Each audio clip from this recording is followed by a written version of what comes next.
Let's start with the claim itself. At some point, you've probably encountered it, maybe while scrolling through social media, watching a short-form video, or reading a heated comment thread. The idea that Leonardo da Vinci, the creator of the Mona Lisa, may have actually been black, not metaphorically connected to Africa, not loosely influenced by cultural exchange, but black in a direct, ancestral sense. At first, the claim feels jarring. Leonardo is widely recognized as one of the defining figures of European history. His name is almost synonymous with the Renaissance, a period often framed as a rebirth of European art and knowledge. Painter, inventor, engineer, anatomist, he represents the peak of intellectual versatility. So how does a figure so firmly placed in European history become the center of a modern debate about race? Because the internet rarely leaves historical figures untouched. Every few years, this theory resurfaces. New videos appear analyzing old evidence. Articles revisit long-standing gaps in the historical record. Online discussions spiral, pulling Leonardo into conversations that didn't exist in his lifetime.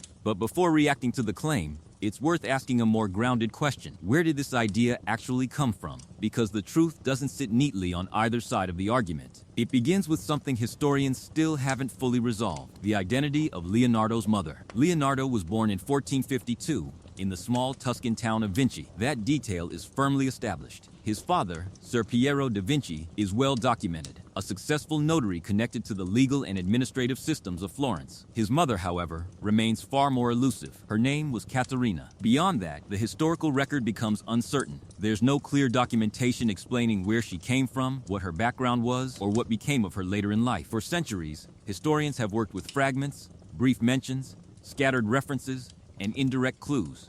And gaps like that tend to invite speculation. There's another key detail that complicates things further. Leonardo was born outside of marriage. His father belonged to a respected professional class. His mother did not. That strongly suggests she was likely a servant, a laborer, or someone positioned outside the social elite. That detail matters more than it might seem. 15th century Italy was not culturally isolated. Florence, in particular, was deeply embedded in a vast Mediterranean trade network. Ships moved continuously between Europe, North Africa, the Middle East, and regions around the Black Sea. Trade didn't just involve goods, it involved people. Servants, workers, and enslaved individuals were transported along these routes. Women from places like the Balkans, the Caucasus, North Africa, and the Levant were brought into Italian households. Some remained in service roles. Others eventually became integrated into local communities. So when historians examine the limited evidence about Katarina, they have to consider multiple possibilities. And this is where the controversy begins to take shape. Some modern researchers propose that she may have been a foreign servant connected to these trade networks. One theory suggests she could have been Circassian, from the region near the Black Sea. Another proposes a North African origin. A third, more conservative interpretation argues she was simply a local Tuscan woman of modest background. At present, there is no definitive conclusion. No surviving document confirms she was African. But equally, no document conclusively rules it out. That uncertainty is what fuels the debate. Once people recognized that Leonardo's maternal background was unclear and potentially linked to broader Mediterranean movement, the conversation expanded rapidly. Online commentators began re-examining his appearance, interpreting artistic representations, and analyzing descriptions written by those who lived during his time. Some argue that certain features attributed to Leonardo appear Mediterranean or North African. Others counter that such features were common among Italians of the period. And when you take a step back, something more important becomes visible. This debate isn't really about Leonardo alone. It reflects how modern audiences think about identity. Because the racial categories people use today, black, white, European, did not function the same way in the 15th century. The Mediterranean world was not divided along the same lines we use now. It was a space of constant interaction. Trade, migration, and cultural exchange blurred boundaries across continents. Trying to place a Renaissance figure into a modern racial category is inherently complicated. But the appeal of the theory is easy to understand. If one of the most celebrated figures in Western history had African ancestry, it would shift how people interpret both his life and the Renaissance itself. That possibility alone keeps the conversation active. Still, speculation only goes so far. To understand whether the claim holds any weight, we need to look at the actual evidence historians rely on. And when you follow that evidence, the story becomes more complex than any viral headline. Because the real mystery isn't just about who Leonardo's mother was. It's about how someone born into an uncertain social position, outside the traditional structures of power, developed a mind that would reshape art, science, and engineering. That story doesn't begin in elite circles. It begins in a place most people don't associate with genius at all. Leonardo's childhood didn't unfold within the privileged environment many assume. That's one of the most persistent misunderstandings about him. Yes, his father had status. Yes, his family had influence. But Leonardo himself occupied a kind of middle ground, acknowledged, yet not fully included. Being born illegitimate in Renaissance Italy had serious consequences. Legitimate sons inherited professions, education, and social standing. Leonardo did not have access to those same pathways. He couldn't simply step into his father's career as a notary. He wasn't automatically granted entry into elite educational institutions. Wealth and status were not guaranteed to him. Instead, much of his early life unfolded in the countryside surrounding Vinci. Fields stretched across the landscape. Streams cut through the terrain.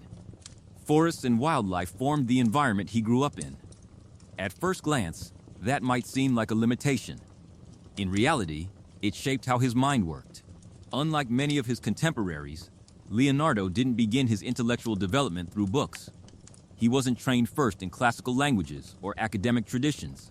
He learned by observing the world directly. He watched birds move through the air. He studied how water flowed around obstacles.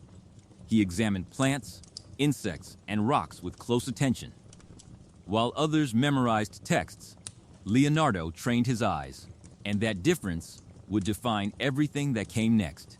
Because when his life eventually shifted, when he moved from rural Tuscany into one of the most dynamic cities in Europe, he didn't arrive with the mindset of a traditional scholar. He arrived with something else, a habit of questioning everything he saw. And that habit would turn out to be far more powerful than any formal education he might have received. Around the age of 14, Leonardo's world expanded dramatically. He left behind the quiet countryside of Vinci and entered the far more intense environment of Florence. This wasn't just a geographic move, it was a shift into one of the most intellectually active places on Earth at that time. Florence in the late 1400s was not an ordinary city. It was a center of transformation. Art, architecture, science, philosophy, all of it was evolving rapidly, often overlapping in ways that hadn't been seen before. This was the height of the Renaissance, and the city functioned almost like a living workshop of ideas. Figures who would later define entire fields were active in this same environment. Names like Michelangelo and Filippo Brunelleschi were shaping the artistic and architectural direction of the era. Political thinkers like Niccolo Machiavelli were redefining how power itself was understood. Into that environment stepped Leonardo, but not as a scholar, not as a university student. He entered through a different path, one that would ultimately define the way he approached knowledge for the rest of his life. He became an apprentice. His father arranged for him to work under Andrea del Verrocchio, a respected artist and craftsman in Florence. At first glance, this might seem like a straightforward artistic training. In reality, it was something much broader. Renaissance workshops were not limited to painting. They were multidisciplinary spaces, part studio, part engineering hub, part experimental lab. Inside Verrocchio's workshop, artists didn't just create images.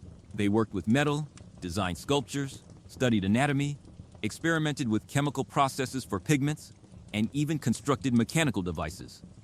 In that environment, the boundaries between art and science barely existed. And for Leonardo, this setting aligned perfectly with how his mind already worked. He began learning multiple skills at once: painting, sculpting, drafting, mechanical design.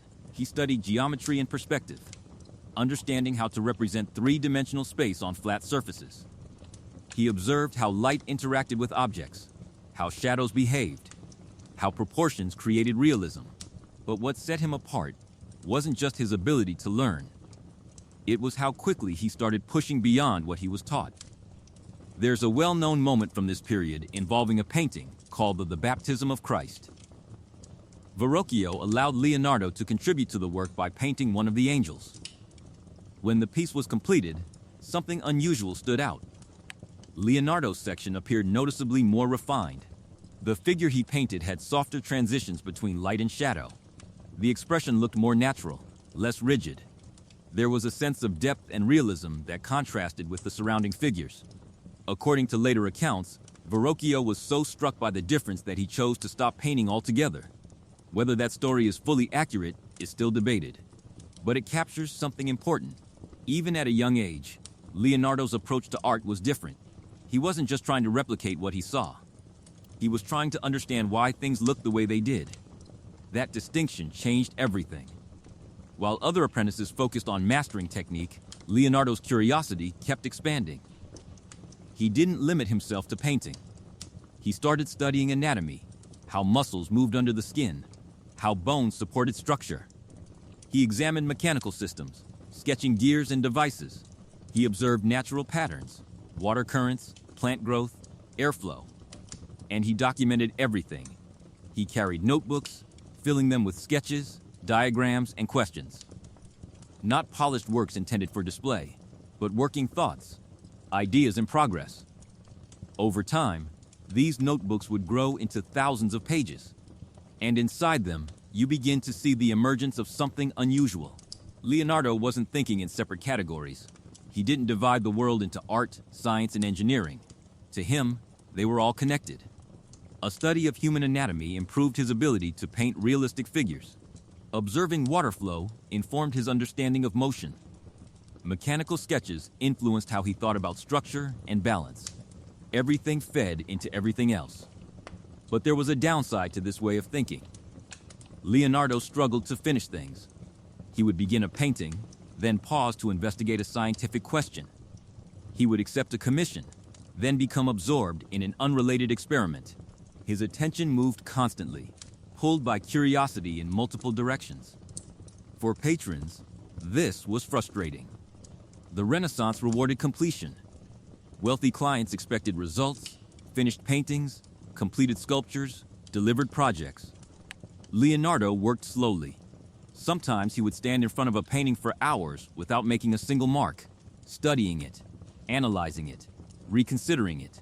Other times, he would disappear entirely, pursuing ideas that had nothing to do with the work he had been commissioned to complete. And yet, despite this inconsistency, his talent was undeniable. People recognized that he was operating differently, even if they didn't fully understand how. Because while others were mastering individual crafts, Leonardo was building something else entirely. A way of thinking that treated the world as a system. This becomes clearer when you look at what he was doing outside formal assignments. He studied birds, not casually but obsessively. He sketched their wings, measured proportions, observed how they adjusted movement during flight. He believed that if he could understand the mechanics behind it, humans could eventually replicate it. He studied water with the same intensity, drawing swirling patterns, analyzing how currents behaved, trying to map the invisible forces at work.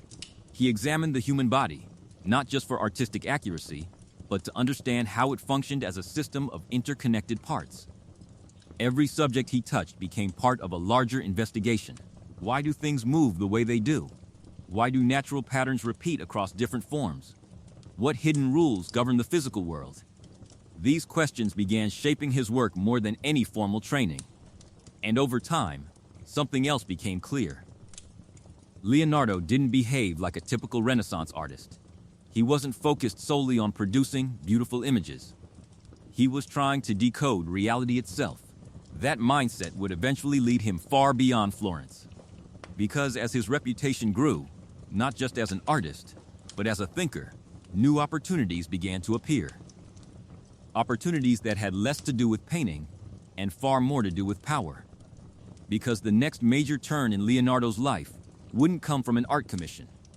It would come from a decision that revealed a completely different side of him, one that few people associate with his name. At a certain point, Leonardo made a decision that doesn't fit the image most people have of him. He didn't go searching for another painting commission. He didn't approach a patron with sketches or artistic proposals. Instead, he positioned himself in a completely different way. He wrote a letter, not to an artist, not to a scholar, but to a ruler. That ruler was Ludovico Sforza, one of the most powerful figures in northern Italy at the time. And the content of that letter is revealing, because Leonardo barely mentioned painting at all. Instead, he described himself as something else entirely: a military engineer. The letter reads less like an artist's introduction and more like a catalog of weapons and strategic tools. Leonardo outlined his ability to design portable bridges for armies, construct defensive fortifications, and create machines capable of breaking through enemy lines. He described siege weapons, artillery improvements, systems for draining moats and attacking fortified cities. In other words, he was offering solutions for war. Only near the end of the letter did he briefly add that he could also paint, almost as an afterthought. That single decision changed the course of his life, because Sforza hired him. And with that, Leonardo moved to Milan, a city very different from Florence. Milan was not primarily known for artistic experimentation. It was a political and military power. For the first time, Leonardo gained access to something he had never fully had before: resources, workshops, materials, skilled craftsmen, financial support, time. For roughly 17 years, Milan became his base of operations. And this period marks one of the most productive and complex phases of his life. It's here that his identity as an engineer becomes most visible. Among the designs he developed was an armored vehicle, circular in shape, covered with angled metal plates intended to deflect enemy attacks. Cannons were positioned around its perimeter, allowing it to fire in multiple directions. From the outside, it resembled a kind of mechanical shell. Today, many historians refer to it as an early concept of a tank. Was it functional? Probably not in its original form. The design contained mechanical limitations that would have made movement difficult. But the idea itself was extraordinary. Leonardo was imagining mobile armored warfare centuries before it became reality. And he didn't stop there. He designed massive crossbows capable of launching large projectiles across long distances. He sketched multi-barrel cannons intended to reduce reload time. He explored systems that could fire repeatedly, early concepts that resemble later developments in artillery. Some researchers believe that Leonardo intentionally included flaws in certain weapon designs, possibly to prevent them from being used effectively. Others argue that he was still experimenting, working through problems he hadn't yet solved. Either way, his notebooks from this period show a mind deeply engaged with mechanics and force. But Milan wasn't only about war. It was also the setting for one of his most famous artistic works, The Last Supper. Painted on the wall of a monastery dining hall, the scene captures a specific moment when Jesus tells his disciples that one of them will betray him. The subject itself wasn't new. Many artists had painted similar scenes. What made Leonardo's version different was the emotional complexity. Each figure reacts in a distinct way: shock, confusion, anger, disbelief. Instead of static, composed figures, the painting presents a dynamic moment frozen in time. The composition is carefully structured. Lines within the architecture of the room guide the viewer's eye toward the central figure. The arrangement creates a sense of movement, as if the reaction spreads outward from a single point. It feels less like a posed image and more like an unfolding event. Today, it's considered one of the most influential works in art history. But there's an irony. Almost immediately after it was completed, it began to deteriorate. Leonardo had experimented with a new painting technique rather than using the traditional method for wall murals. Unfortunately, the materials didn't bond properly with the surface. Within decades, the image started to fade. What survives today has undergone multiple restorations over centuries. And yet, even in its damaged state, the structure of the composition remains powerful. But despite creating work of this caliber, Leonardo remained restless. Milan eventually became unstable. Political tensions escalated. Foreign forces invaded. Power shifted rapidly. And once again, Leonardo found himself without consistent support. So he did what he had done before. He moved. Over the following years, he traveled between cities, working for different patrons. Florence, Rome, and other centers of power became temporary bases. Each location offered new opportunities, but none held his attention for long. Because wherever he went, the same pattern repeated. He accepted projects, then drifted into new lines of inquiry. During this period, he continued studying anatomy, mechanics, and natural systems. His notebooks expanded further, filled with observations and designs that often had little to do with the work he had been commissioned to complete. And somewhere in this period of movement, he began working on a painting that would later become the most recognized portrait in the world, the Mona Lisa. What makes this painting unusual isn't just the subject, it's the ambiguity. The expression seems to shift depending on how you look at it. The smile appears and disappears. The eyes seem to follow the viewer. This effect is partly due to a technique Leonardo developed, often referred to as sfumato. Instead of using sharp outlines, he blended tones gradually, allowing forms to dissolve softly into one another. Edges become less defined. Transitions become smoother. The result is an image that feels more lifelike, because it mimics how human vision actually works. Leonardo worked on this painting for years, possibly more than a decade, and unlike many of his other commissions, he never delivered it to a client. He kept it with him, from city to city, for the rest of his life. That detail suggests something important. The painting may not have been just a portrait. It may have been an ongoing experiment, a way for Leonardo to test ideas about perception, light, and human expression. Because by this point, his interests were shifting again. He wasn't just asking how things worked mechanically. He was beginning to ask a more complex question. How does the human mind interpret reality? And answering that question would push him into areas of study that few artists of his time would even consider.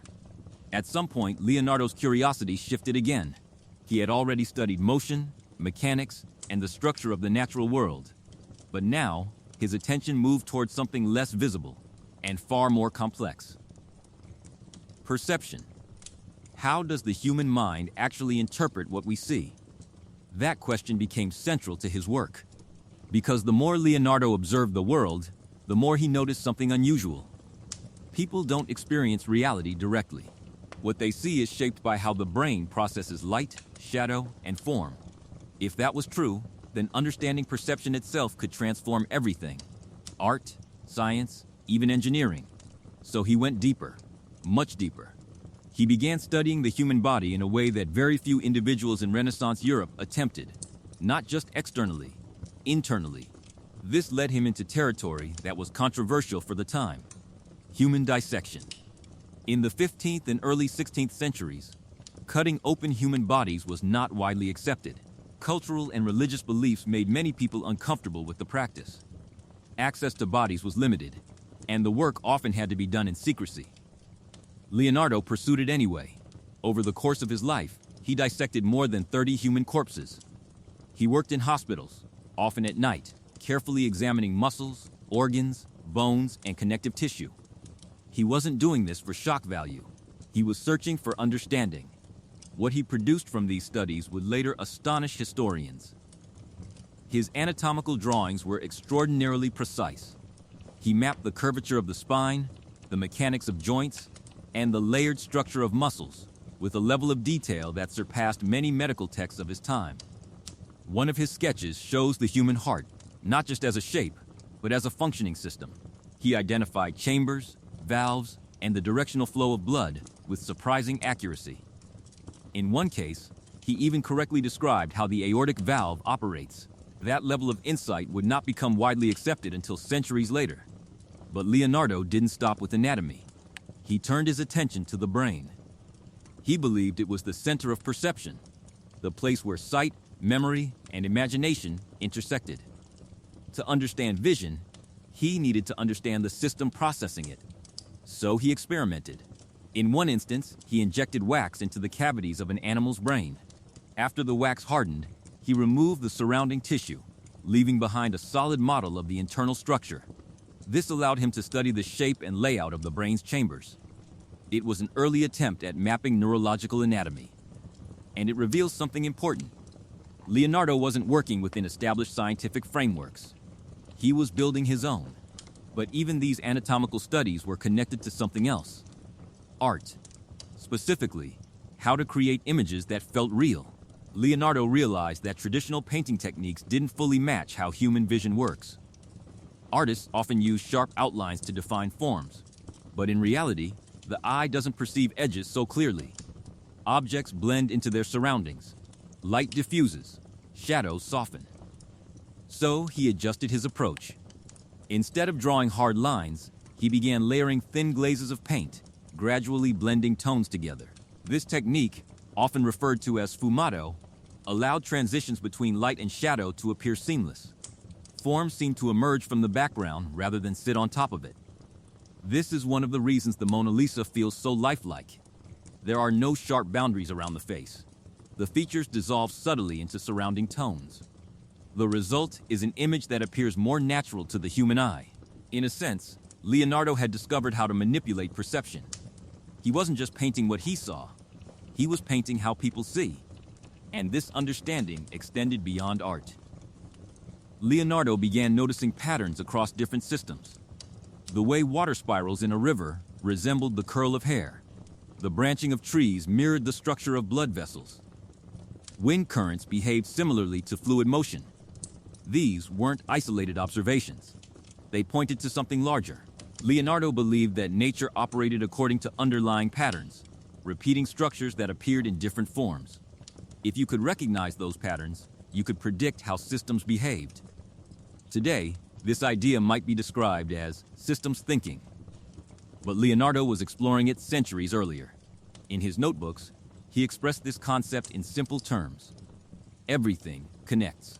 That belief shaped how he approached every field he studied. Engineering wasn't separate from biology. Biology wasn't separate from art. Art wasn't separate from physics. They were all different expressions of the same underlying rules. But this way of thinking created tension. Patrons wanted results, finished paintings, completed structures, functional machines. Leonardo wanted understanding, experiments, observations, questions. He moved between cities partly because of this mismatch. Florence, Milan, Rome, each location offered resources, but none fully aligned with his priorities. And as he grew older, the world around him was changing. Italy was becoming increasingly unstable. Wars disrupted political structures. Foreign armies entered the region. Alliances shifted. The Renaissance was still unfolding, but it was no longer as contained as it had been. Meanwhile, Leonardo's reputation continued to spread, not just as an artist, as something broader, a thinker, a problem solver, a person capable of crossing boundaries between disciplines. Eventually, that reputation reached beyond Italy. North of the Alps, a powerful ruler took notice, a king who saw Leonardo not just as a painter or engineer, but as a symbol of intellectual achievement. That ruler was Francis I of France. And when Leonardo accepted his invitation, something shifted again. For the first time in his life, he wasn't being hired primarily to produce work. He was being valued for something else: his mind. Leonardo moved to France in the final years of his life, bringing with him his notebooks, his unfinished projects, and the painting he had never parted with, the Mona Lisa. In France, he worked less intensively than before. Age and health began to limit his activity. But he continued thinking, sketching, and refining ideas. And when he died in 1519, he left behind something unusual. Not a single defining achievement, but thousands of pages of thoughts, designs, and observations. At the time, very few people understood what those pages contained. Because what Leonardo had created wasn't just a collection of works. It was a record of a mind operating differently from the world around it. And it would take centuries before people fully realized just how far ahead that mind had been. When Leonardo da Vinci died in 1519, something unexpected happened. His ideas didn't immediately reshape the world. In fact, many of them seemed to disappear. Not because they lacked value, but because almost no one saw them. Leonardo left behind thousands of pages filled with sketches, notes, diagrams, and observations. But these weren't organized into books ready for publication. They weren't structured in a way that made them easy to share or understand. They were personal working documents. Loose pages, fragmented thoughts, half-finished concepts written in mirror script. To most people at the time, they were difficult to interpret and easy to overlook. So they were stored away, scattered, passed between collectors, archived without full understanding. And for centuries, much of Leonardo's thinking remained hidden. That's one of the most surprising parts of his story. A figure now recognized as one of history's greatest minds left behind ideas that wouldn't fully emerge until generations later. When historians and engineers eventually began examining these notebooks more closely, they found something remarkable. Many of Leonardo's concepts appeared strikingly modern. He had sketched devices resembling early helicopters, rotating structures designed to lift vertically into the air. He drew complex gear systems similar to those used in industrial machinery. He explored automated mechanisms using pulleys and rotational force. One design in particular stands out: a mechanical knight. This figure was constructed using internal gears and cables, allowing it to move its arms, head, and jaw. Historians believe it may have been intended for entertainment at court events, but the underlying mechanics are significant. It represents an early form of robotics. Another design shows a self-propelled cart, a vehicle powered by internal mechanisms that could move along a set path without external control. In modern terms, it resembles a programmable machine, and Leonardo was sketching this in the early 1500s. But there's an important detail to remember. Most of these machines were never built, not during his lifetime. The technology required to bring them to life simply didn't exist yet. Materials were limited. Tools lacked precision. Power systems capable of sustaining motion weren't available. So the ideas remained on paper, waiting. Centuries later, as technology advanced, engineers began revisiting these designs. And the reaction was often the same: surprise, because it became clear that Leonardo wasn't just slightly ahead of his time. In some cases, he was operating centuries ahead. His studies of water flow, for example, resemble patterns that scientists would only begin to describe mathematically in the 20th century. His anatomical drawings anticipated discoveries that would not become widely accepted until the 18th and 19th centuries. Even his observations about geology, how layers of Earth form over long periods, challenged beliefs that were still dominant in his era. And he arrived at these ideas without modern tools. No advanced instruments, no established scientific frameworks, just observation, curiosity, and repeated experimentation. But despite all of this, Leonardo's reputation during his lifetime was complicated. Some saw him as a genius, others saw him as unreliable. A man who started ambitious projects but rarely completed them. A thinker constantly moving from one idea to the next. And in some ways, both perspectives were accurate, because Leonardo wasn't focused on producing finished works in the traditional sense. He was trying to understand systems, and that goal didn't always align with the expectations of the people funding him. Now, if we return to the original controversy, the claim about his ancestry, it starts to reveal something deeper. Regardless of whether the theory is accurate, it highlights an important aspect of Leonardo's life. He existed between categories.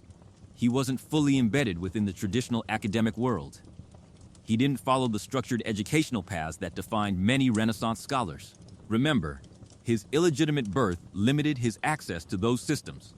He built knowledge differently, through observation, through experimentation, through connecting ideas across disciplines. And that outsider position may have played a significant role in shaping how he thought. Because Leonardo wasn't bound by the same assumptions as those trained within rigid intellectual traditions. He questioned everything: how muscles generate movement, how water shapes landscapes, how air supports flight, how light interacts with surfaces. Each question led to another, and another, until his notebooks became a record of continuous exploration. Today, this kind of thinking is often described as interdisciplinary, the ability to move between fields, combining insights from different areas to form new ideas. Leonardo was doing that centuries before the concept had a name. And the more historians study his work, the clearer something becomes. He wasn't just an exceptional artist or engineer. He was a rare kind of thinker, one who approached the world as a network of interconnected systems rather than isolated subjects. But this raises a final, more complicated question. If Leonardo's ideas were so advanced, if he was truly operating ahead of his time, why didn't they transform the world immediately? Why did it take centuries for many of his insights to be recognized? The answer isn't about Leonardo alone. It's about the limitations of the world he lived in. Because no matter how far ahead one mind can think, it still depends on the tools, materials, and knowledge available at the time. And in Leonardo's case, those limitations were significant. His imagination was moving forward, but the world around him was not. There's a difficult truth at the center of Leonardo's story. Most of his ideas did not change the world during his lifetime. Not because they were flawed, not because they lacked insight, but because the world around him wasn't ready to use them. Technological progress doesn't happen all at once. It builds in layers. Each breakthrough depends on earlier developments, materials, tools, knowledge systems. If one layer is missing, the entire structure stalls. Leonardo encountered that limitation constantly. Take flight, for example. He spent years studying birds, how wings moved, how air flowed around them, how lift might be generated. He sketched machines designed to replicate those movements, carefully analyzing proportions and motion. But there was a problem he couldn't overcome: power. Human muscle simply wasn't strong enough to sustain flight using the designs he envisioned. The missing component, a lightweight, efficient engine, wouldn't exist for centuries. So even though Leonardo understood key principles of aerodynamics, his flying machines remained theoretical. The same issue appears across many of his designs. He imagined complex gear systems, automated devices, and mobile machines. But the tools available in Renaissance Italy lacked the precision required to manufacture reliable components at that level. Metalworking techniques weren't refined enough. Materials couldn't withstand sustained stress. Energy sources were limited. It's similar to designing a modern computer in a pre-industrial society. The concept might be sound, but without the necessary infrastructure, it can't be built. Leonardo's mind repeatedly ran into that barrier. His ideas moved forward. His environment did not. And that gap explains why his notebooks became so important later. Once technology advanced, once materials improved and engineering techniques evolved, many of his sketches began to make sense in new ways. Engineers looking back at his work recognized familiar patterns. Historians studying his diagrams noticed similarities to later scientific developments. It was as if Leonardo had mapped parts of the future without having the tools to reach it. But there's another factor that slowed the impact of his work: communication. Today, ideas spread instantly. A discovery can be published and shared globally within hours. In Leonardo's time, knowledge moved slowly, sometimes taking decades or longer to circulate. And Leonardo didn't make it easier. He rarely published his findings.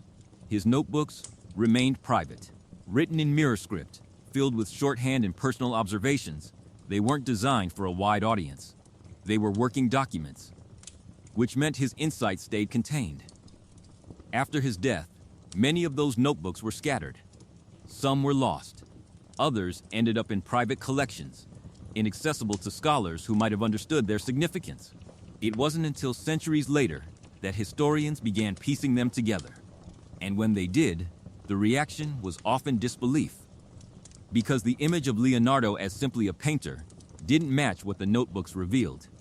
They showed a mind working across multiple domains at once: engineering, anatomy, physics, geology. He wasn't just participating in the Renaissance. He was extending beyond it. This is where the term polymath becomes relevant: a person skilled in multiple fields. But even that label feels limited. Leonardo didn't just move between disciplines. He connected them. He saw relationships where others saw boundaries. Art influenced his scientific studies. Science informed his engineering. Engineering shaped his understanding of nature. Everything was part of a larger system. And that perspective is what makes his work feel modern. Because today, many of the most important breakthroughs happen at the intersections between fields. when biology meets engineering, when physics informs design, when mathematics intersects with art. Leonardo operated in that space instinctively. But there's something else worth noticing. He wasn't trying to rush discovery. Unlike many inventors who focus on immediate results, Leonardo seemed more interested in understanding underlying principles. He asked questions that didn't always have practical answers at the time. Why do rivers curve the way they do? Why do birds glide instead of constantly flapping? Why does light behave differently on various surfaces? These questions might seem abstract, but they form the foundation of modern scientific inquiry. Leonardo believed that knowledge itself had value, even if it didn't produce immediate outcomes. That mindset set him apart from many of his contemporaries. Patrons often wanted tangible results: paintings, buildings, weapons. Leonardo wanted explanations, patterns, connections, and that difference is why many of his projects remained unfinished. But it's also why his thinking continues to resonate. In some ways, Leonardo behaved more like a modern researcher than a Renaissance artist.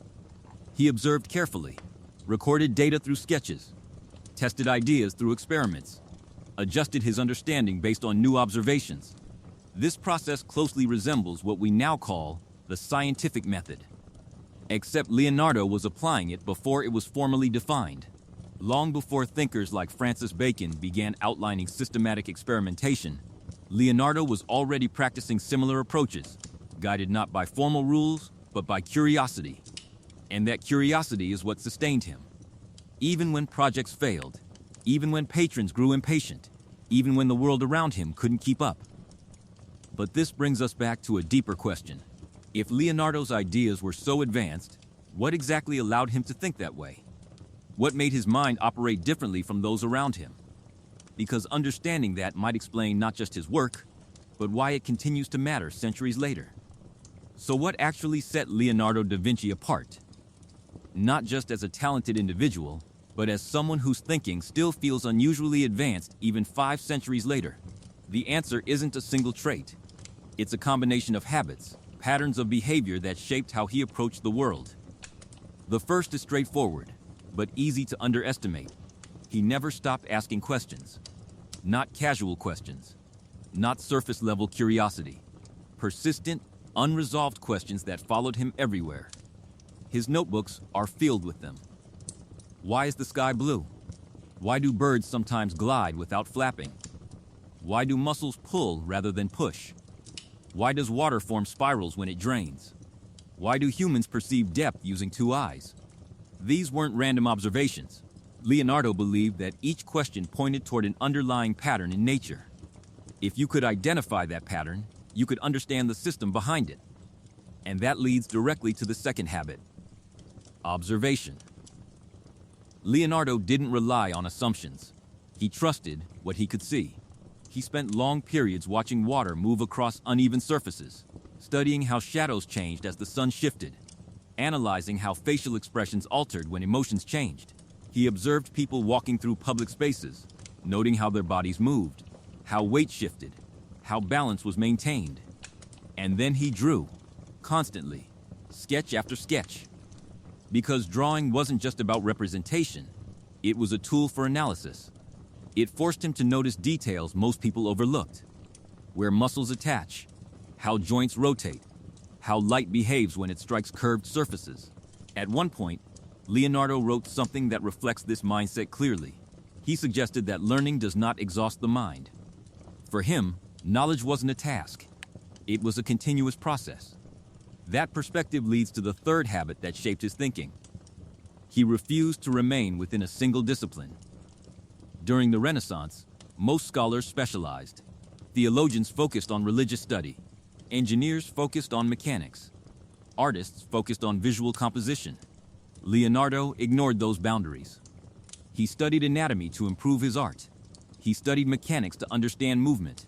He explored geometry to refine perspective. Each field reinforced the others, and this kind of cross-disciplinary thinking is powerful. Because breakthroughs often occur when ideas from different domains intersect. Leonardo created those intersections constantly. That's why his notebooks appear so varied. A drawing of a human heart might appear next to a sketch of a mechanical device. Observations about water flow might sit beside notes on plant growth. At first glance, they seem unrelated, but within Leonardo's thinking, they were connected. They were all examples of systems in motion: natural systems, mechanical systems, biological systems. Understanding one provided insight into another. And this brings us to the fourth habit: experimentation. Leonardo didn't simply accept explanations. If he didn't understand something, he tested it. If direct testing wasn't possible, he modeled it. Through sketches, mechanical designs, or analogies drawn from other systems. Sometimes, he was wrong. Completely wrong. But he didn't treat errors as failures. He treated them as data. Each mistake revealed something about the system he was studying. This approach aligns closely with modern scientific thinking. But Leonardo applied it instinctively, long before formal research institutions existed. And then there's the final habit: patience. Leonardo was not focused on speed. He didn't rush to publish findings or complete projects for recognition. He returned to the same problems repeatedly, refining them over time. The Mona Lisa is a clear example.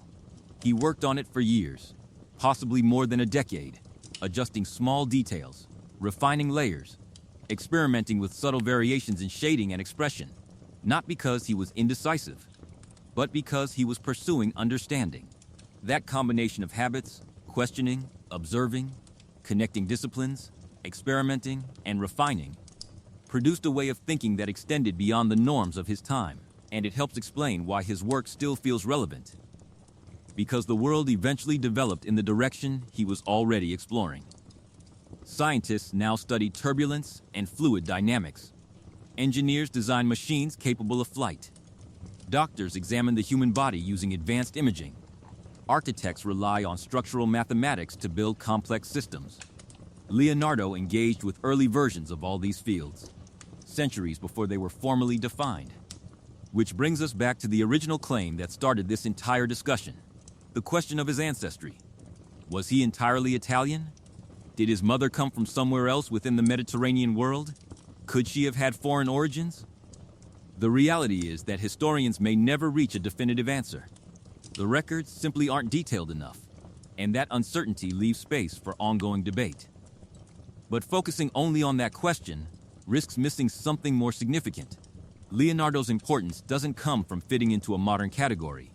It comes from how he thought. He approached the world with sustained curiosity. He questioned established ideas. He tested what he observed. He moved across disciplines without restriction.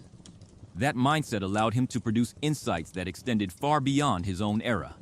And that may be the most valuable aspect of his legacy, because Leonardo didn't wait for permission to explore ideas. He followed questions wherever they led. Even when those questions didn't align with expectations. Even when the answers couldn't yet be applied. Even when the world around him wasn't prepared to understand them. And that raises one final point. If those qualities defined Leonardo's thinking, why does his influence continue to expand? Even now, more than 5 centuries after Leonardo da Vinci died, something unusual is still happening. His reputation continues to grow. That's not typically how history works. Over time, most figures become more defined, sometimes even reduced. Myths are corrected. Exaggerations fade. Achievements are placed into clearer context. But Leonardo's case moves in the opposite direction.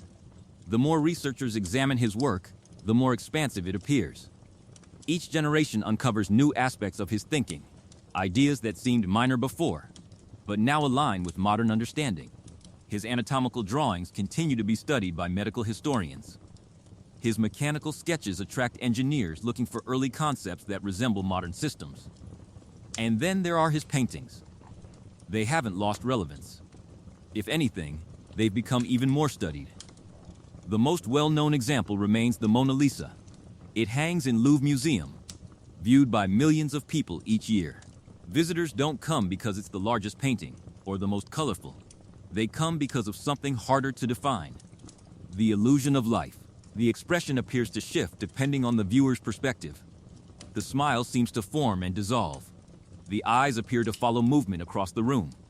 These effects are not accidental. Leonardo spent years refining the techniques that produced them. He applied layers of paint so thin they are almost transparent, gradually building depth. He softened transitions between light and shadow, eliminating sharp edges. The result is an image that aligns more closely with how human vision actually works. It feels real, not because it perfectly replicates reality, but because it replicates perception. And that idea connects directly to everything else Leonardo explored. Because even this painting represents only a small portion of his work. His notebooks reveal something broader, a mind that refused to stay within one category. He wasn't only an artist, not only an engineer, not only a scientist. He moved between fields continuously, allowing ideas from one area to influence another. That flexibility is a large part of why his legacy remains relevant. Because the modern world is beginning to recognize something Leonardo seemed to understand instinctively. Major breakthroughs often occur at the intersections between disciplines, when biology meets engineering, when mathematics influences art, when physics informs design. Leonardo operated in that intersection constantly, and today, that kind of thinking is increasingly valued. Technology leaders reference his approach to curiosity. Engineers analyze his sketches for conceptual insight. Designers study how he balanced form and function. He has become a symbol of a particular type of thinker. The polymath. Someone capable of moving across domains rather than remaining confined to one. And in a world that often emphasizes specialization, that model stands out. But before closing, it's worth returning to the claim that started this entire discussion. The idea that Leonardo may have had African ancestry. As we've seen, the historical evidence doesn't provide a clear answer. His mother, Katarina, remains only partially documented. Some interpretations suggest she may have come from outside Italy, possibly connected to Mediterranean trade networks. Others argue she was most likely a local Tuscan woman. Without definitive records, the question remains open. But focusing entirely on that debate risks overlooking something more important. Leonardo's significance doesn't depend on fitting into any modern category of identity. It comes from what he did, and more importantly, how he thought. He approached the world with persistent curiosity. He challenged assumptions. He relied on observation rather than authority. He tested ideas through experimentation. He connected knowledge across different fields. Those qualities allowed him to produce insights far beyond what might be expected from someone living in the late 1400s. And those same qualities continue to drive discovery today. Curiosity, observation, experimentation, creativity. If Leonardo were alive in the modern world, it's unlikely he would remain confined to a single role. He might be working across multiple fields: engineering, artificial intelligence, medicine, design, because the central question that guided his work hasn't changed. How does the world actually function? And once that question is understood, what can be built from that knowledge? That is the real story of Leonardo da Vinci. Not a simplified narrative, not a viral theory, but the record of a mind that pursued understanding without limits, a mind that operated beyond the boundaries of its time. And even now, centuries later, we are still trying to fully understand it.